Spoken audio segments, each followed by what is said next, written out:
Yes okay. चलो, तो last lecture में हमने already motion of connected bodies के बारे में बात की थी, और उसमें हमने देखा था कि किस तरह से एक्सेलरेशन ढूंढ के निकालना होता है। उसके लिए एक ही फॉर्मूला लागू होता है, that is the net force upon net mass that is being pulled, right. So अभी हम और कुछ सिचुएशंस देखेंगे इन द सेम रेफरेंस, ठीक है। तो सबसे पहले देखो, सपोज एक इंक्लाइंड प्लेन है इस टाइप का, ये देखो इस तरह से।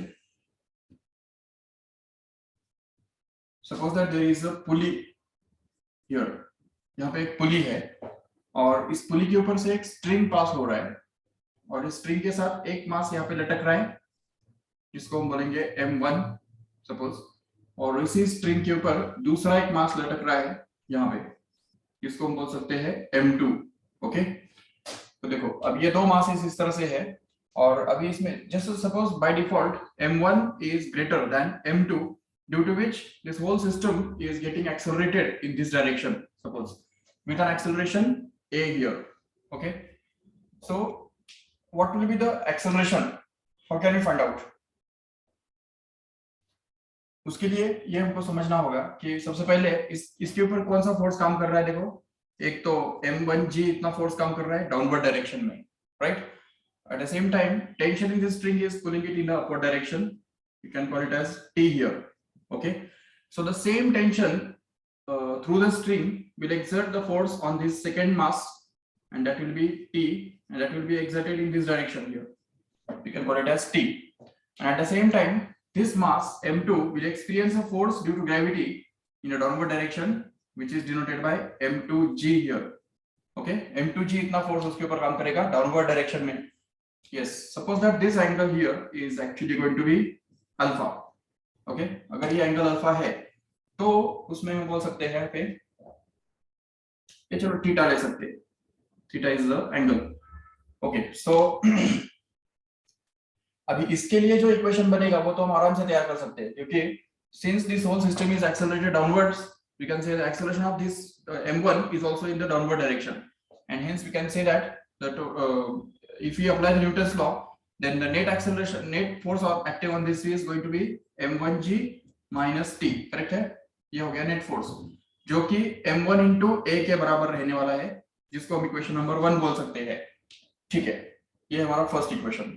अभी दूसरी, उसके साथ दूसरा जो इक्वेशन है वो हम बना सकते हैं यहाँ पे by applying the Newton's second law on this m2 here, but उसके लिए हमको इस m2g को रिजॉल्व करना होगा, क्योंकि the body is accelerated in this direction, so the acceleration is going to be along the surface, so we have to resolve all the forces in such a way that they are going to be along this surface here. So m2g को हमको दो components में resolve करना होगा। Let us consider its one component to be along this surface and other one is perpendicular to the surface. समझा ठीक से? इस m2g को हमने दो components में resolve किया, एक parallel और दूसरा perpendicular to the surface। लेकिन अभी अगर यहाँ पे ये एंगल अगर थीटा है तो जरूर ये एंगल भी थीटा होगा। चेक करो, क्यों? क्योंकि सीधी बात है, देखो कि ये हॉरिजॉन्टल है और इसके साथ ये जो सरफेस है वो थीटा इतना एंगल कर रहा है, ठीक है। अब ये वर्टिकल है, वर्टिकल मतलब हॉरिजॉन्टल का परपेंडिकुलर, राइट। तो इस हॉरिजॉन्टल का परपेंडिकुलर और ये जो है ये वाला लाइन, वो इस सरफेस को परपेंडिकुलर है, तो ये ऐसा, ठीक है। मतलब इसको, इसका परपेंडिकुलर, ये पैरेलल है इसका, मतलब इन दोनों के बीच में का जो एंगल है वो एग्जैक्ट इन दोनों के बीच में के एंगल के बराबर रहेगा, क्योंकि ये जो है ना वर्टिकल, ये इस हॉरिजॉन्टल को परपेंडिकुलर है, और ये वाला जो है, ये वाला, ये एक्चुअली इसको परपेंडिकुलर है, करेक्ट है। तो angle between any two lines is always equal to the angle between their perpendicular lines, and that's why this angle is also going to be theta here. So अगर ये theta है तो इसको हम क्या बोल सकते हैं रिजॉल्व करने के बाद जो उसका कंपोनेंट बनेगा, तो m2g cos थीटा, yes, ऐसे बोल सकते हैं। और ये दूसरा वाला जो है वो ऑब्वियसली m2g sin थीटा बनेगा ऑटोमेटिकली। अभी हम यहाँ पे अप्लाई कर सकते हैं Newton second law on this body. अभी जबकि ये एक्सेलरेशन इस तरफ है, इसका मतलब जरूर t बड़ा होना चाहिए इस m2g sin थीटा से, और इसलिए नेट फोर्स कितना होगा, T minus m2g sin theta, and we can just apply that t minus m2g sin theta is actually going to be equal to this m2 into a here, which is actually going to be the second equation. Just see here.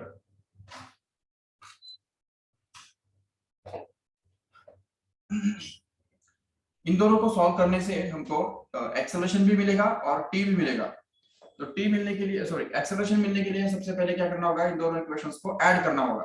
अगर हम add करेंगे equation number 1 और 2 को, तो क्या होगा, t minus T cancel हो जाएगा और बाकी जो बचेगा उसको हम एज इट इज लिख देंगे। तो इसमें से तो ये बनेगा m1g minus this is m2g sin theta, that is equal to, if you just take a common from this bracket, then we can get this m1 plus m2 into a outside the bracket. So a can be easily found out by just transferring this m1 plus m2 in the denominator. तो यहाँ पे denominator में क्या आने वाला है, m1 plus m2, वो तो फिक्स्ड है। बट अभी न्यूमरेटर में देखो ठीक से, we can take this g common and get it as m1 minus m2 sin theta into g. That's all. So this is actually going to be the acceleration formula for the acceleration here in this case. अगर यहाँ पे एक तरफ से देखो ठीक से, तो ये एक्सेलरेशन हमको डायरेक्ट भी मिल सकता था, क्योंकि नेट फोर्स कितना है, जैसे हमने कल भी देखा था कि अगर मान लो ये पुली है और इस पुली के ऊपर अगर दो मासेस लटक रहे हैं, एक m1 और एक दूसरा m2, तो ये इस तरफ m1g फोर्स से खींचता है, ये दूसरा मास जो है वो इस तरफ m2g इतने फोर्स से खींचता है। तो एक्चुअली नेट फोर्स कितना बनता है, m1g माइनस m2g बनता है इस पूरे सिस्टम पे। इस तरफ m1g और इस तरफ m2g, मतलब इसको हम एक्सपांड करने के बाद ऐसा देख सकते हैं कि this mass is getting exerted by a force m1g on right side, and this mass is getting exerted by a force m2g in the left side, and hence the net force will be m1g minus m2g. In the same way here also, ये जो पुली है इसको अगर हम suppose सीधा करेंगे, ऐसे सीधा करेंगे, तो ये जो एंड पॉइंट है वो m1g फोर्स से खींचा जा रहा है और दूसरा एंड पॉइंट जो उसका है वो m2g sin थीटा फोर्स से खींचा जा रहा है, जिसकी वजह से नेट फोर्स कितना बनेगा, m1g minus m2g sin theta, which will appear there in the numerator here as a net force, that is to be divided by the net mass that is being pulled, which will be m1 plus m2 obviously as usual. So in this way we can get the formula for acceleration directly here. And रही बात tension की, तो tension के लिए इन दोनों equations को हमको simultaneously solve करना पड़ेगा। इस फर्स्ट इक्वेशन को हमको मल्टीप्लाई करना होगा m2 से और सेकंड इक्वेशन को मल्टीप्लाई करना होगा m1 से, जिसकी वजह से हमको और दो इक्वेशंस मिलेंगे, जिसमें से एक्सेलरेशन का वाला जो टर्म है वो एलिमिनेट हो जाएगा, कैंसिल हो जाएगा सबट्रैक्ट करने के बाद, और हमको टेंशन मिलेगा finally. And this tension can actually be obtained to be, direct मैं लिखता हूं, वो तुम करो बाद में आराम से, ठीक है।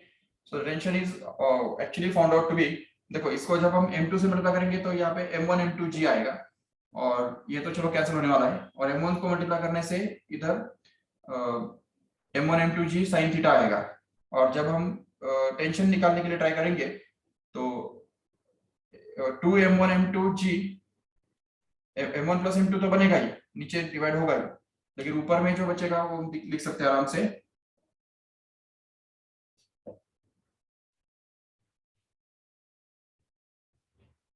yes, 1 plus sin theta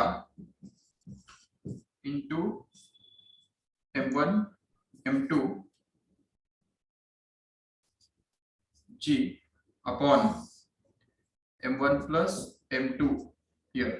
This is actually going to be the formula for finding the acceleration of this whole system, sorry, tension in this string in case of this system. तो इस सिस्टम के अंदर, string के अंदर का जो tension है वो इस फॉर्मूला से हमको मिलेगा। ये फॉर्मूला तुम डायरेक्ट याद एज इट इज भी रन करके रख सकते हो, no doubt, but it will be advised to derive this formula from the constraints. ये दो इक्वेशन जो है इन दोनों को साइमल्टेनियसली सॉल्व करके ये फॉर्मूला डिराइव करने के लिए ट्राई करो बाद में, चलेगा। सिंपली क्या करना है, इस फर्स्ट वाले इक्वेशन को m2 से मल्टीप्लाई करना है थ्रू आउट, इस सेकंड वाले इक्वेशन को m1 से मल्टीप्लाई करना है और सबट्रैक्ट करना है, बस खत्म। सबट्रैक्ट करने से क्या होगा, ये लास्ट टर्म्स कैंसिल हो जाएंगे और उसको सिंपलीफाई करके t का वैल्यू ढूंढ के निकालो, तो t का वैल्यू जो है वो हमको इसमें इस तरह से मिलेगा, ये मिलेगा। This is the next part we have to discuss about. Now we just discuss about the fourth situation in the same section. Okay, ये इसका चाहिए तो स्क्रीनशॉट ले लो जल्दी.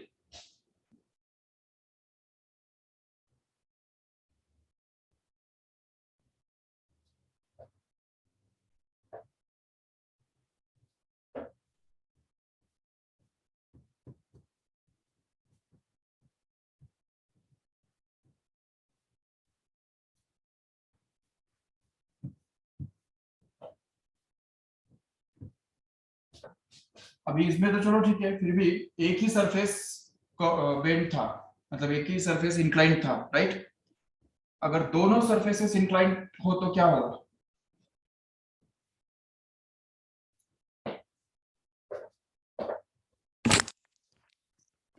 सर टी और टी डैश. दोनों सरफेसेस अगर इंक्लाइंड हो गए तो फिर क्या होगा?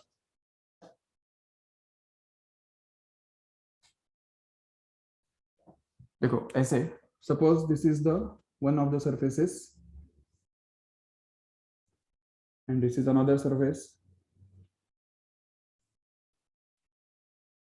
Suppose this surface makes an angle alpha here and this another surface makes an angle beta with the horizontal. Okay, and suppose there is a pulley attached here and there is a string passing over this pulley and there are two masses attached to the end points of this string on these two sides can be called as M1 and M2.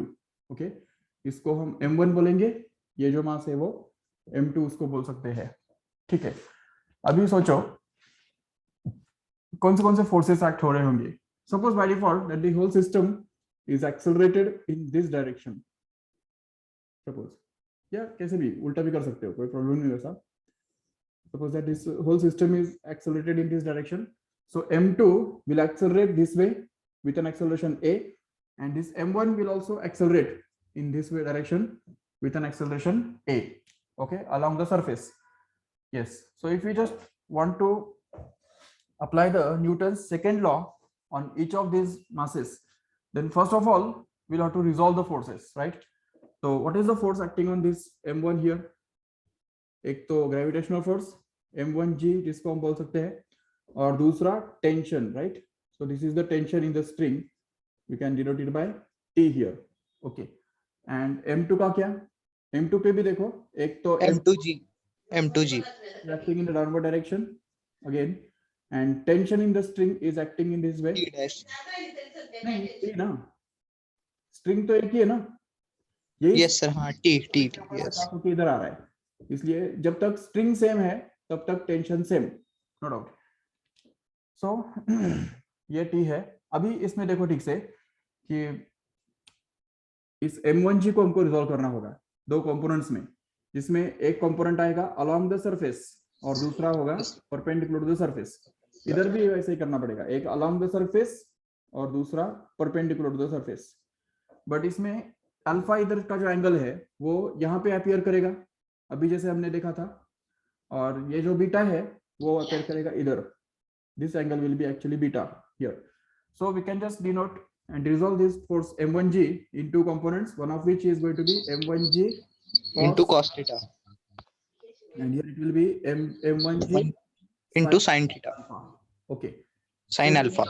Here also we can just say that this will be M2G into cos alpha, cos beta, and here it is M2G into sin beta. Sin beta. Yes. तो अभी अगर हम इस M1 वाले body पे अगर हमारा Newton second law use करते हैं तो obviously T will be greater than M1G sin alpha just because the body is accelerated up. So the net force here will be T minus M1G sin alpha, and that is going to be equal to M1A here, right? And at the same time, if you just apply the Newton's second law on this body of mass M2 here, then the net force will be M2G sin beta minus T, which is going to be equal to M2A here.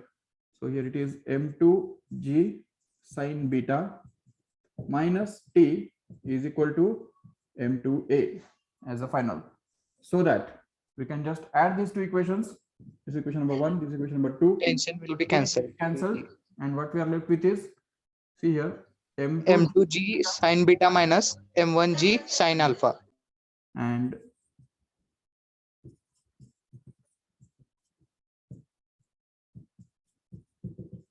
that is equal to And m1a plus m, yes, a. 2a. Okay, so a can be actually written to be equal to, if you just take g common from this, we can just Yes. take it out, and what is left in the bracket? m1g, m2 sorry, m1 m2 sin beta m2 sin beta minus minus m1 sin alpha m1 sin alpha divided by divided by m1 plus m1 plus m2. as a final. This is going to be the formula for finding the acceleration, which can also be found out by using the short trick, that is the net force upon net mass that is being pulled. Net force कितना होगा? m2g sin beta minus m1g sin alpha, and that is divided by m1 plus m2, that is as usual. So ये तो acceleration का तो formula हमको मिल गया. But if you want to find out the expression for tension, then the first equation has to be multiplied by m1 m2 m2 and the and second by second will be m1, m1. and we have to solve it, subtract it, so that this m1 m2a gets cancelled, and m1 m2t and m1t gets added up together, and we can just simplify this further and get the tension finally to be simply equal to, देखो, sin alpha plus sin beta into, here it is, m1 m2 upon m1 plus m2 into g as a final. So this is the formula for finding the tension in the string in case when this system is right here.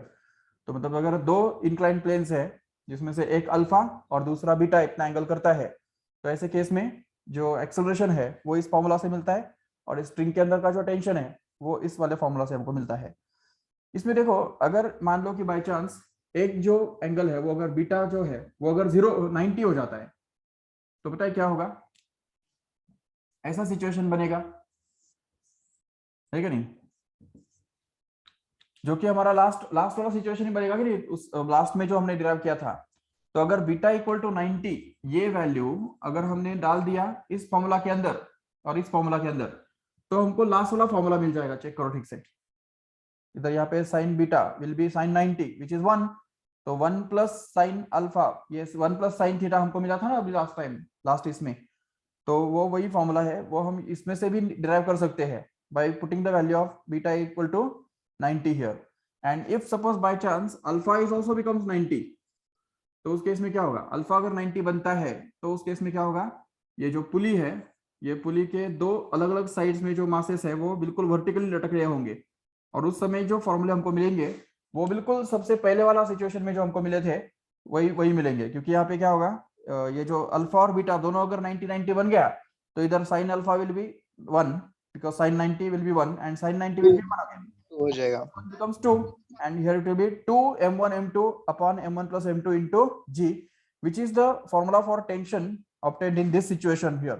We already derived it last lectures if you remember. तो इस तरह से ये जो है, this is the most general situation, ठीक है, from which we can just derive different formulae by just putting the different values of alpha and beta. इससे भी आगे जाके ये भी हमको समझना है कि अगर सपोज ये सिस्टम जो है वो हमने यहाँ पे एज्यूम किया है कि इस तरफ दौड़ रहा है, एक्सेलरेशन उसका इस तरफ है, मतलब m2g sin beta is going to be greater than m1g sin alpha, then it is possible. But if suppose it happens that this whole system is rotating like this, pulley is rotating in the anticlockwise direction and this whole system is accelerated in this way, so in that case that acceleration can be obtained by m1g sin alpha minus m2g sin alpha upon m1 plus m2 into g. तो वहां पे सिर्फ इतना ही फर्क पड़ेगा कि ये जो टर्म है वो शफल हो जाएंगे, ठीक है, आगे पीछे हो जाएंगे, बस खत्म. इतना ही हमको समझना है. Okay, just take the screenshot of this and just ask if you have any doubt. Sir मतलब शफल होके minus m sin alpha plus m2 sin beta हो जाएगा ना?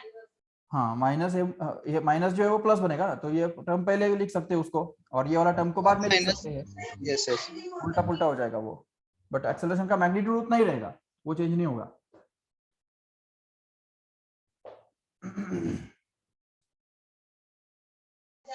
Done sir.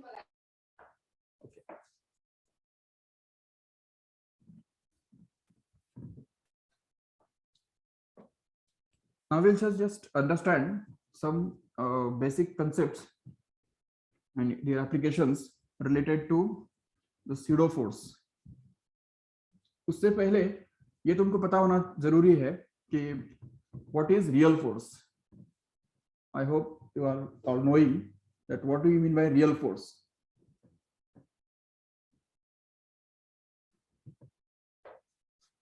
What are the types of forces? कौन से types होते हैं forces के? देखो ब्रॉड सेंस में अगर देखा जाए तो होता है एक तो रियल और दूसरा है स्यूडो. ओके, रियल में तीन प्रकार के फोर्सेस आते हैं.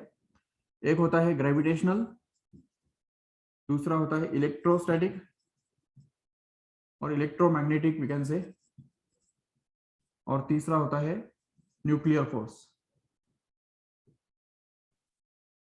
ठीक है, तो देखो ये तीनों के बारे में हमको इन्वेस्टिगेट करना है और फिर समझना है कि how this pseudo force is different from this three here. Basically कोई भी फोर्स जो नेचर के अंदर हमको मिलता है या अपीयर करता है वो हमेशा इन तीन कैटेगरीज में ही डिवाइड किया जा सकता है. देखो जैसे कोई भी फोर्स का एग्जांपल बताओ. जैसे सपोज मान लो कि मून जो अर्थ के आसपास घूमता है, that is because of the gravitation, right. या कोई भी चीज जो नीचे गिरता है, that is because of the gravitational force. ठीक है. दूसरा, अगर सपोज कोई स्ट्रिंग है और वो स्ट्रिंग जो है वो सपोज हमने उसको एक मान लो स्टोन लिया और उसको इस तरह से घुमाया हॉरिजॉन्टल सर्कल के अंदर, तो ये स्ट्रिंग के अंदर के जो पार्टिकल्स है, ये पार्टिकल्स एक दूसरे के साथ बंधे हुए हैं by using this electromagnetic force we can say. क्योंकि कोई भी हर एक सब्सटेंस जो है वो एटम्स और मॉलिक्यूल्स का बना हुआ है, राइट. और कोई भी दो एटम्स और मॉलिक्यूल्स के बीच में हमेशा ये इलेक्ट्रोस्टैटिक फोर्स काम करता है क्योंकि एटम कंटेन्स चार्जेस. ठीक है, चार्जेस एटम के अंदर होते हैं, positive as well as negative, and that's why every atom has some force of attraction with another atom due to which all the atoms are bound together. ठीक है, that is called as a atomic attraction. so इसकी वजह से सारे atoms और molecules जो है वो बंधे हुए होते हैं एक दूसरे के साथ. तो so the string also, string कहो या कोई भी दूसरा मेटल कहो या कोई भी ऑब्जेक्ट जो होता है, उस ऑब्जेक्ट के अंदर जो एटम्स और मॉलिक्यूल्स है वो एक दूसरे के साथ बंधे हुए हैं इस इलेक्ट्रोस्टैटिक या इलेक्ट्रोमैग्नेटिक फोर्स की वजह से. और उसकी वजह से ही वो सभी जो चीजें हैं एक दूसरे के ऊपर फोर्सेस एक्सर्ट कर सकते हैं. तीसरा है न्यूक्लियर फोर्स, जो कि न्यूक्लियस के अंदर जो पार्टिकल्स है, जैसे उनको पता है कि न्यूक्लियस के अंदर कौन कौन है, प्रोटॉन्स और neutron. Proton, neutron and electrons. अरे न्यूक्लियस हाँ, सॉरी प्रोटॉन. इलेक्ट्रॉन तो बाहर है ना, तो प्रोटॉन्स और न्यूट्रॉन्स ओनली. यस. तो अगर मान लो कि ये प्रोटॉन है, उसके ऊपर पॉजिटिव चार्ज होता है, दूसरा प्रोटॉन उसके ऊपर भी पॉजिटिव चार्ज है. अभी मान लो कि सोडियम का न्यूक्लियस है, इमेजिन करो. तो सोडियम के न्यूक्लियस के अंदर जरूर 11 प्रोटॉन्स रहेंगे कि नहीं? बिल्कुल. तो ये सब जो 11 प्रोटॉन्स है, क्या ये सारे 11 प्रोटॉन्स आपस में रिपल नहीं करेंगे? क्योंकि हमने ऑलरेडी देखा है कि कोई भी दो पॉजिटिव चार्जेस जब नजदीक आते हैं तो वो एक दूसरे को रिपल करते हैं. That is we have already studied the Coulomb's law. Okay, तो इसकी वजह से जरूर ये जो दोनों पॉजिटिव चार्जेस है,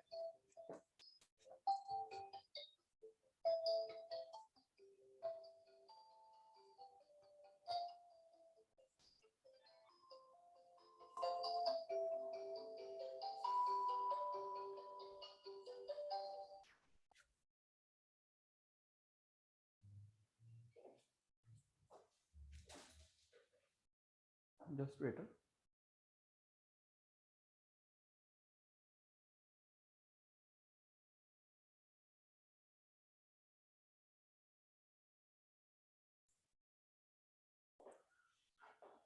Yes, okay. So all these protons will exert some repulsive force on each other, okay, when they are bound in the nucleus. But still they don't just go away from each other. They are always held together in the nucleus. And that is because of the nuclear force, which is much stronger than the electrostatic force. तो ये electrostatic force जो इनको repel कर रहा है, उससे कई गुना ज्यादा स्ट्रॉन्ग न्यूक्लियर फोर्स होता है जो उनको बांध के रखता है. ठीक है, जो उनको बांध के रखता है. इसी वजह से वो बंधे हुए रहते हैं न्यूक्लियस के अंदर.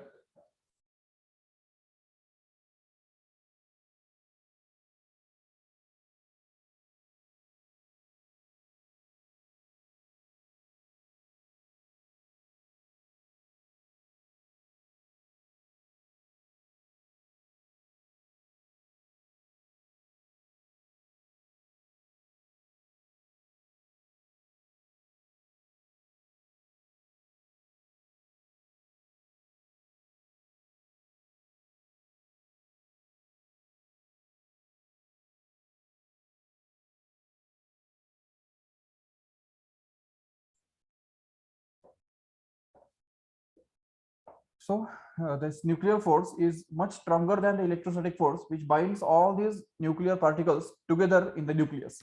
Okay, so this is the nuclear force. If we just compare all these three forces, then we can just see that the gravitational force is the weakest one. ये already आपको पता ही होगा, gravitational force is already weaker or weakest we can say. Yes, sir. Then electromagnetic force is somewhat stronger than gravitational force. So But increasing order में है ये. yes. So we can just say that it is stronger, and here this is the strongest one. Yes. But इनमें एक बात ये है कि gravitational force is a long range force. Long range मतलब दूर दूर तक वो काम करता है. इलेक्ट्रोमैग्नेटिक फोर्स जो है वो इतना दूर तक काम नहीं करता है. It is somewhat short range force, shorter than This is the shortest. Yes, this is the shortest range force. Shortest. सबसे कम उसका ये होता है इफेक्टिव डिस्टेंस होता है, जो कि with in the nucleus only. और न्यूक्लियस का साइज कितना होता है 10⁻⁻15 मीटर ओनली. तो इस तरह से वो 10⁻15 मीटर तक ही अंदर में ही वो इफेक्टिव रहता है. जैसे ही उसके बाहर जाते हैं तो सडनली वैनिश हो जाता है, डिसअपियर हो जाता है. तो ये तीनों के बीच में डिफरेंस है. और एक डिफरेंस है, अच्छा इसमें ये भी समझ के लो कि gravitational force is actually given by the Newton's law of gravitation, which tells us simply that the force of attraction between any two masses is always G of proportional to the M1. product of their masses and inversely proportional to the square of distance between them. दूसरी तरफ electromagnetic force जो है या electrostatic force जो है वो actually Coulomb's law से दिया जाता है. जब तक चार्जेस रेस्ट में है तब तक उनके बीच में जो फोर्स है वो 1/4πε0 into Q1 Q2 upon R² के बराबर होता है. तो जब तक चार्जेस रेस्ट में है तब तक उनके बीच में का जो फोर्स है वो इलेक्ट्रोस्टैटिक फोर्स कहलाता है. But when the charges start moving, so the force between moving charges is actually called as a magnetic force. So magnetic force और इलेक्ट्रोस्टैटिक फोर्स ये कोई अलग अलग फोर्स नहीं है. When the charges are at rest they exert electrostatic force on each other, but when they start moving they exert magnetic force on each other. And that's why they are just two different aspects of a same force. एक ही force जिसको हम electromagnetic force बोल सकते हैं, उसके ही वो दो अलग अलग क्या बोलते हैं उसको साइड्स है या दो अलग अलग स्पेशल केसेस है. ठीक है, इसको हम समझ सकते हैं इस तरह से. और तीसरा जो है न्यूक्लियर फोर्स जो है उसके लिए कोई फॉर्मूला तो नहीं है, बट इतना ही हम समझ सकते हैं कि the force which binds all the nuclear particles together in the nucleus is actually called as a nuclear force. No doubt. इसमें इन दोनों के बीच में ये हम बोल सकते हैं कि they follow the inverse square law. Inverse square law मतलब क्या? The force varies inversely with the distance, तो उसको इनवर्स स्क्वायर लॉ बोलते हैं. ठीक है, क्योंकि यहाँ पे R² दिख रहा है, यहाँ पे भी R² दिख रहा है. लेकिन न्यूक्लियर फोर्स जो है it doesn't follow the inverse square law. ऐसा नहीं है कि जैसे जैसे हम आगे दूर दूर जाते हैं तो उसका डिस्टेंस के हिसाब से वो कम होता जाता है. नहीं, it's disappear suddenly after the nucleus. Nucleus के बाहर आ जाओ सडनली गायब, और न्यूक्लियस के अंदर चले जाओ एकदम स्ट्रांग फोर्स, तो it disappears suddenly almost, and that's why it doesn't follow the inverse square law. ये हम समझ सकते हैं. और एक बात यहाँ पे है कि gravitational force actually doesn't depend upon the medium. Medium के ऊपर डिपेंड नहीं करता है वो. ठीक है, it is independent of the medium. मतलब जो दो मासेस रखे हुए हैं वो मासेस कौन से मीडियम के अंदर रखे हुए हैं वो मैटर नहीं करता है. अगर हम दो मासेस रखेंगे किसी एक मीडियम के अंदर, मतलब एयर के अंदर सपोज, और उन्हीं दो मासेस को अगर हम रख देंगे वाटर के अंदर, तो भी उनके बीच में उतना ही ग्रेविटेशनल फोर्स काम करेगा. No doubt, no problem. But electromagnetic force का वैसा नहीं है. इलेक्ट्रोमैग्नेटिक फोर्स वैक्यूम में रखेंगे तो अलग आएगा ना. वैक्यूम में रखेंगे तो फोर्स आएगा ही नहीं ग्रेविटी. इसका ग्रेविटेशनल वाला, हाँ वैक्यूम में रखेंगे तो. अर्थ और सन कहाँ पे है? वैक्यूम में है या मीडियम में है? वैक्यूम. वैक्यूम में है ना. देखो ये सपोज सन है और सपोज ये अर्थ है. अभी अर्थ और सन के बीच में crore of meals of vacuum अंदर है. एटमॉस्फेयर तो सिर्फ अर्थ के आसपास है ना. सन के आसपास तो, या सन और अर्थ के बीच में जो स्पेस है वहां पे तो कोई एटमॉस्फेयर है ही नहीं, एयर भी नहीं है वहां पे, तो वैक्यूम है. फिर भी सन अर्थ को अट्रैक्ट कर सकता है. तो इसका ही मतलब इवन सन ना सिर्फ अर्थ को बल्कि बाकी सारे प्लैनेट्स को भी अट्रैक्ट कर सकता है. इसका मतलब जरूर सन और बाकी सब प्लैनेट्स के बीच में का जो ग्रेविटेशनल फोर्स है वो कोई मीडियम से डिफर नहीं करता है. अगर मीडियम होता भी तो भी उतना ही फोर्स एक्ट करते थे, और अगर मीडियम नहीं है, अभी यहाँ पे वैक्यूम है, फिर भी उतना ही फोर्स एक्ट होगा, नो प्रॉब्लम, ठीक है। लेकिन इलेक्ट्रोमैग्नेटिक फोर्स का ऐसा नहीं है। इलेक्ट्रोमैग्नेटिक फोर्स, अगर हम सपोज दो चार्जेस को वैक्यूम में रखेंगे तो ज्यादा फोर्स अप्लाई करेंगे, लेकिन अगर उन्हीं दो चार्जेस को हम वाटर के अंदर अगर डाल देंगे तो उनके बीच में का फोर्स थोड़ा कम हो जाएगा। सेम वैसे ही मैग्नेट के बारे में भी हम बोल सकते हैं। मैग्नेट्स, अगर दो मैग्नेट्स है, अगर एयर में रखो तो वो ज्यादा अट्रैक्ट करेंगे, नो डाउट, लेकिन अगर उन्हीं दो मैग्नेट्स को अगर वाटर के अंदर रख दो तो वो उतना ज्यादा फोर्स एक्सर्ट नहीं कर पाएंगे, क्योंकि आसपास मीडियम है, वाटर है, मतलब वाटर में हमने उनको डाल दिया, तो water will just exert some opposition to exert the force between these two magnets, और इवन चार्जेस ऑल्सो। चार्जेस और मैग्नेट्स के ऊपर इनके बीच में का जो फोर्स है वो मीडियम के ऊपर डिपेंड करता है। मीडियम टू मीडियम चेंज होता है, मीडियम उसको अपोज करता है, लेकिन ग्रेविटेशनल फोर्स को कोई मीडियम अपोज नहीं करता है, it is independent of the medium. Yes, ये एक बात। और दूसरी बात ये भी है कि जो ग्रेविटेशनल फोर्स है, it doesn't depend on the temperature also, और even state also. Temperature, state, कुछ लेना देना ही नहीं है उसका, उसका लेना देना सिर्फ मास के साथ है। अभी देखो, जैसे सन का टेम्परेचर बहुत ज्यादा है, डजंट मैटर, सन का अगर टेम्परेचर कम होता तभी भी वो उतना ही फोर्स एक्सर्ट कर पाता था अर्थ के ऊपर जितना वो अभी कर रहा है, नो डाउट। और अगर स्टेट भी मैटर नहीं करता।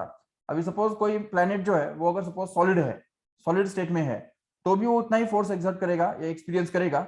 अगर वो समझो लिक्विड का बना हुआ है, लिक्विड, क्योंकि जैसे हम देखते हैं ना कि earth is consider to be liquid long long ago, मतलब सबसे पहले जो है वो बहुत साल पहले अर्थ जो है वो लिक्विड का बना हुआ, मतलब लिक्विड फॉर्म में था, ऐसे माना जाता है। उसी की वजह से वो घूमते घूमते उसका शेप सर्कुलर भी बन गया या स्पेरिकल भी बन गया, और it is bulged at the middle and flattened at the poles, वो भी उसी वजह से है, ऐसा माना जाता है।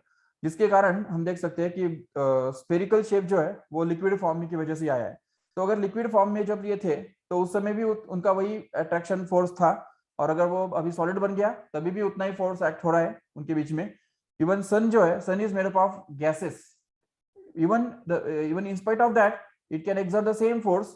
इवन अगर वो कुछ देर के बाद, मतलब कुछ समय के बाद, अगर सन एक नॉर्मल प्लैनेट अगर बन जाता है, मतलब कूल होने के बाद अगर लाइट इमिट करना बंद करता है और वो अगर दूसरे स्टेट में चला जाता है, मतलब सॉलिड स्टेट में या लिक्विड स्टेट में चला जाता है, तभी भी उतना ही फोर्स वो एक्सर्ट कर पाएगा सभी प्लैनेट्स के ऊपर।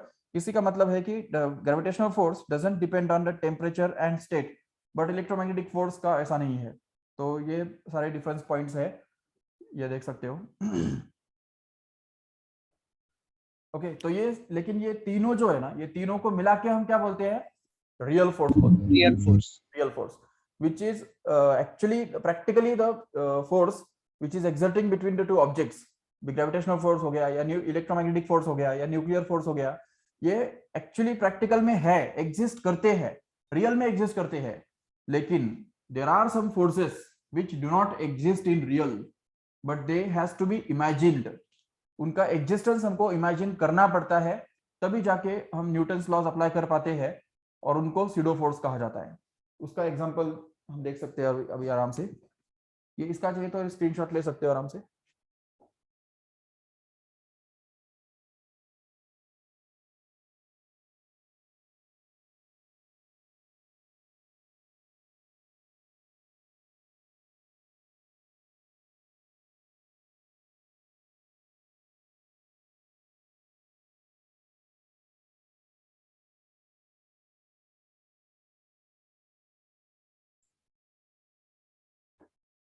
यस, अभी सीडो फोर्स क्या होता है वो समझने के लिए एक्चुअली लास्ट कुछ लेक्चर्स पहले हमने फ्रेम ऑफ रेफरेंस के बारे में बात की थी, अगर आपको याद होगा, बिल्कुल स्टार्टिंग में इसी चैप्टर के अंदर फ्रेम ऑफ रेफरेंस के बारे में बताया था। What is frame of reference? The system of cartesian coordinates, ठीक है, with reference to which the motion और position of an object is described, is actually called as the frame of reference. मतलब अगर मान लो कि एक बॉडी जो है, suppose for example a car, it's moving in this direction suppose with some velocity, तो इसका मोशन जब हम ऑब्जर्व करते हैं तो उसको ऑब्जर्व करने के लिए कोई ना कोई फ्रेम हमारे सामने होता ही है। जब तक ये फ्रेम नहीं है तब तक इसका मोशन को भी कोई मीनिंग नहीं है और उसके रेस्ट को भी कोई मीनिंग नहीं है। क्योंकि देखो अगर मान लो कि स्पेस में तुम चले जाते हो, बिल्कुल स्पेस में, अर्थ से बहुत दूर, और मान लो कि यहाँ पे तुम हो, ए मतलब तुम है, और सपोज एक दूसरा ऑब्जेक्ट है बी सपोज, ठीक है, और अभी मान लो कि तुमको तुम्हारे सामने ये ऑब्जेक्ट बी है और तुमको दिखाई दे रहा है कि वो ऑब्जेक्ट तुम्हारी तरफ आ रहा है। इसके तीन मतलब हो सकते हैं, क्योंकि स्पेस में तो ऐसा कोई फिक्स तो है नहीं, तो स्पेस में तुम कैसे पहचानेंगे कि क्या बी सचमुच तुम्हारी तरफ आ रहा है या बी रेस्ट में है और तुम खुद उसके ऊपर उसके तरफ बढ़ते जा रहे हो, या दोनों आपस में करीब बढ़ रहे हो, ये पहचान नहीं सकते हैं। क्यों? क्योंकि देखो अभी अर्थ पे क्या है, देखो अर्थ पे जब हम होते हैं, कार्टेशियन कोऑर्डिनेट्स नहीं होते क्या? नहीं होते ऐसी बात नहीं है, लेकिन कोई भी पॉइंट को हम ओरिजिन नहीं पकड़ सकते हैं, या फिक्स्ड पॉइंट कोई होता ही नहीं है। देखो जैसे अभी अर्थ के ऊपर अगर हम बैठे हैं तो ये सपोज पहाड़ है, ये सपोज कुछ ट्रीज है, ये सपोज ट्रीज है। अभी सपोज कोई गाड़ी अगर यहाँ से अगर दौड़ रहा है तो वो यहाँ पे आ गया, तो हम देख सकते हैं ना कि इस ट्री और इस गाड़ी के बीच में कुछ डिस्टेंस है, समझो यहाँ पे आ गया तो उस ट्री को उसने क्रॉस कर लिया, फिर इस ट्री को वो क्रॉस करने जा रहा है, फिर इस ट्री को क्रॉस कर दिया, इस ट्री को तरफ जा रहा है, तो ये बाकी सब चीजें जो है वो ऑलरेडी रेस्ट में है। उसकी वजह से हम ये बोल सकते हैं कि ये बॉडी जो है वो मोशन में है, और उसका जो मोशन है वो हम डिस्क्राइब कर सकते हैं, क्योंकि हमारा फ्रेम इन पहाड़ ट्रीज के साथ फिक्स्ड है, इसलिए हम इस बॉडी को मोशन, उसका मोशन देख सकते हैं या डिस्क्राइब कर सकते हैं। लेकिन अगर सोचो स्पेस में अगर हो, तो स्पेस के अंदर कोई पहाड़ वगैरह तो होता ही नहीं है, ट्रीज का तो सवाल नहीं पैदा होता। अभी स्पेस के अंदर सारा पूरा जो है वो स्पेस तुमको एक जैसा ही दिखता है, तो तुम कैसे पहचानेंगे कि ये बॉडी इस तरफ मूव कर रहा है या ये बॉडी इस तरफ मूव कर रहा है या दोनों आपस में करीब मूव कर रहे हैं? There is no way to identify whether body is at rest और बॉडी इज इन मोशन.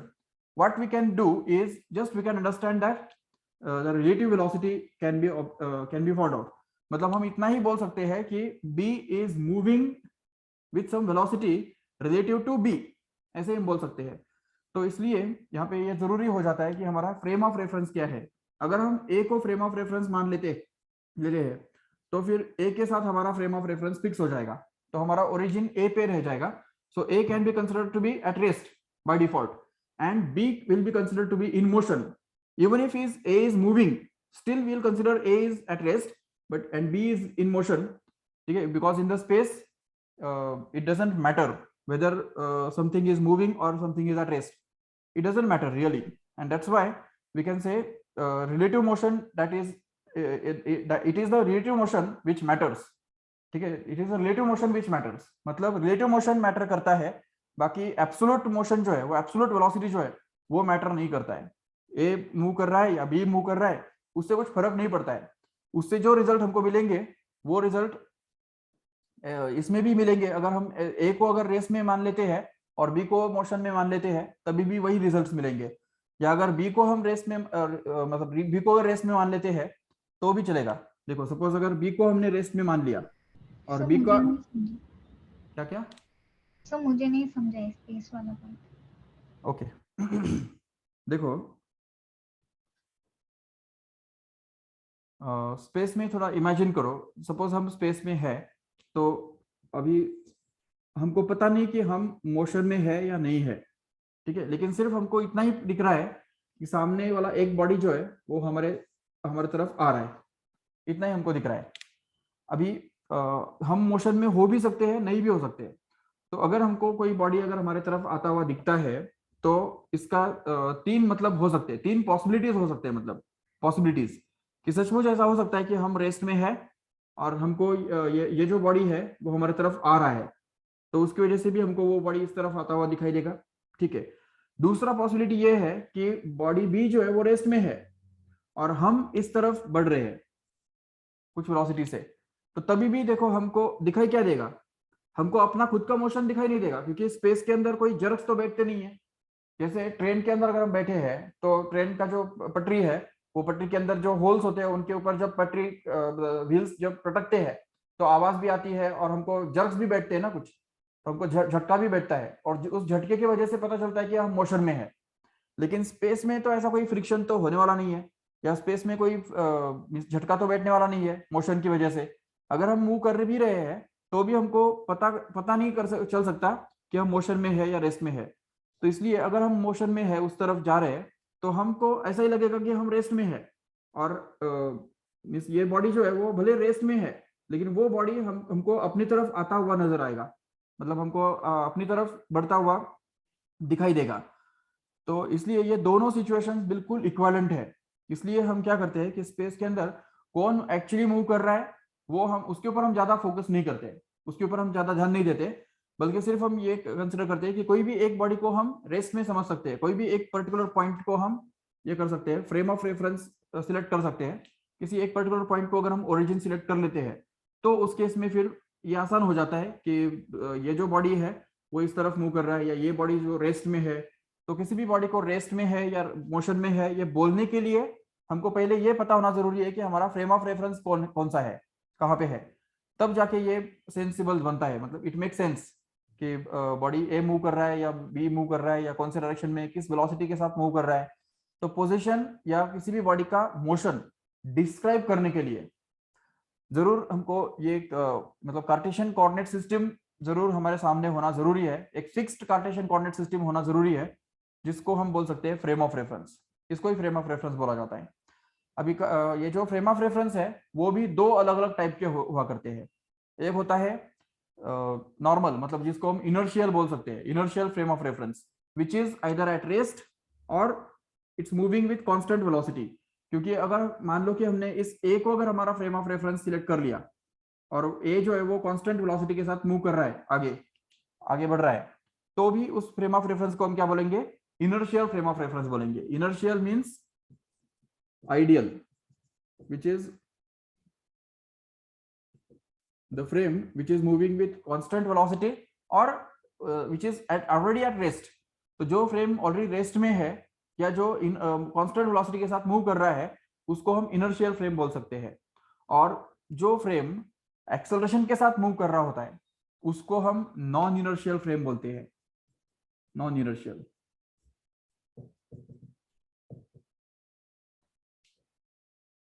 दोनों में फर्क समझा क्या है?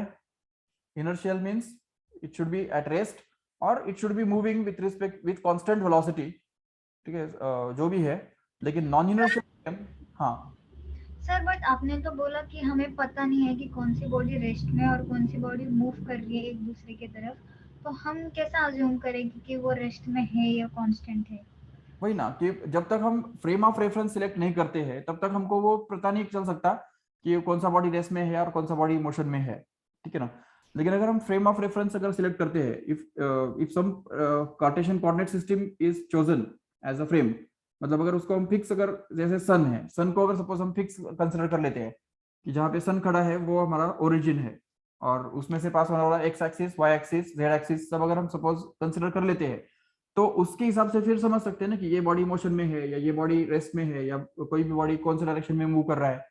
तो फ्रेम ऑफ रेफरेंस का इंपॉर्टेंस यही है, मतलब फ्रेम ऑफ रेफरेंस का इंपॉर्टेंस एक्सप्लेन करने के लिए मैंने वो एग्जांपल दिया था कि without frame of reference we can not understand which body is at rest और which body is in motion। और इसलिए फ्रेम ऑफ रेफरेंस बहुत जरूरी है। किसी भी बॉडी का मोशन या पोजीशन डिस्क्राइब करने के लिए हमको ये जरूर पता होना जरूरी है कि हम कौन से फ्रेम के अंदर बात कर रहे हैं। जैसे यहाँ पे अगर देखते हो, ये अर्थ पे अगर हम देखते हैं तो ये बॉडी कार जो है उसका मोशन हम डिस्क्राइब कर सकते हैं कि car is moving in the west to east, suppose west to east वो जा रहा है and with some 75 kilometre per hour इस स्पीड से वो जा रहा है, ऐसा हम डिस्क्रिप्शन कर सकते हैं। लेकिन उसके लिए हमारा फ्रेम ऑफ रेफरेंस क्या है? ये अर्थ मतलब ही पूरा फ्रेम ऑफ रेफरेंस है। मतलब हमारा जो फ्रेम ऑफ रेफरेंस है वो एक्चुअली इस पहाड़ और ट्रीज या ये जो पूरा अर्थ है उस अर्थ के साथ बंधा हुआ है। इसलिए हम बोल सकते हैं कि इसका जो स्पीड है वो 75 किलोमीटर पर आवर है और वो उसका डायरेक्शन वेस्ट टू ईस्ट है, ठीक है। लेकिन अभी सोचो कि अगर यही जो मोशन है वो हमको डिस्क्राइब करना है सन के फ्रेम ऑफ रेफरेंस में, फ्रेम ऑफ रेफरेंस मैंने चेंज कर दिया अभी, तो सन के फ्रेम ऑफ रेफरेंस में अगर देखा जाए, दिस इज सपोज द सन, तो अर्थ पूरा सन के आसपास घूम रहा है सर्कुलर ऑर्बिट में, तो ये कार का फिर मोशन कौन सा हो जाएगा? सर्कुलर हो जाएगा, क्योंकि अर्थ के साथ ये कार भी तो मूव कर रहा है, तो इसलिए इस केस में हमको क्या बोलना पड़ेगा कि car is moving in a circular orbit around the sun. लेकिन उसके लिए हमने फ्रेम ऑफ रेफरेंस कौन किसको चूज किया, सन को चूज किया है। तो जब हम सन को चूज करते हैं तो उस कार का मोशन अलग है, और अगर अर्थ को अगर फ्रेम ऑफ रेफरेंस चूज करते हैं तो उसका मोशन अलग है। सेम वैसे ही जैसे अगर हम सपोज किसी ट्रेन के अंदर बैठे हुए होते हैं तो हमारा सामने वाला जो व्यक्ति है वो हमारे लिए रेस्ट में होता है, तो वो हम हमारे फ्रेम ऑफ रेफरेंस के अंदर देख रहे होते हैं। तो ट्रेन के साथ बंधे हुए फ्रेम ऑफ रेफरेंस के अंदर अगर देखेंगे तो हमारे सामने वाला बैठा हुआ व्यक्ति रेस्ट में है।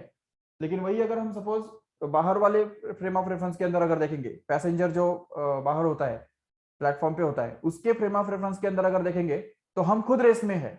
तो उसकी वजह से हमारे सामने वाला बैठा हुआ व्यक्ति भी सॉरी हम खुद मोशन में है, और इसकी वजह से हमारे सामने वाला बैठा हुआ जो व्यक्ति है वो भी मोशन में ही है।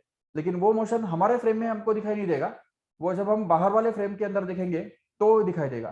तो फ्रेम ऑफ रेफरेंस चेंज होने से डिस्क्रिप्शन चेंज हो सकता है, मतलब जो बॉडी हमको पहले रेस्ट में नजर आता था वो मोशन में नजर आ सकता है फ्रेम चेंज होने से, और जो बॉडी पहले मोशन में था वो बाद में हो सकता है कि वो रेस्ट में आ जाए। तो फ्रेम ऑफ रेफरेंस जो है वो बहुत इंपॉर्टेंट होता है मेंशन करना, तभी जाके हम मोशन या पोजीशन को डिस्क्राइब कर सकते हैं। और उसमें भी फ्रेम ऑफ रेफरेंस जो है वो जैसे बताया दो टाइप के होते हैं, इनर्शियल और नॉन इनर्शियल। जिसमें इनर्शियल मतलब या तो रेस्ट वाला या तो मोशन कांस्टेंट वेलोसिटी के साथ मूविंग। लेकिन non inertial is one frame of reference which is moving with some acceleration, which is moving with some variable velocity. ठीक है, and what happens in the non inertial frame of reference we will just see in the next lecture tomorrow. ठीक है, अभी इतना ही समझ के लो कि inertial frame के अंदर ये जो सारे न्यूटन्स लॉज हमने देखे, Newton's first law, Newton's second law, Newton's third law, all these new laws can be applied in a better way in this inertial frame only, not in case of non inertial frame, because non inertial frame के अंदर Newton's laws ओबे नहीं होते हैं।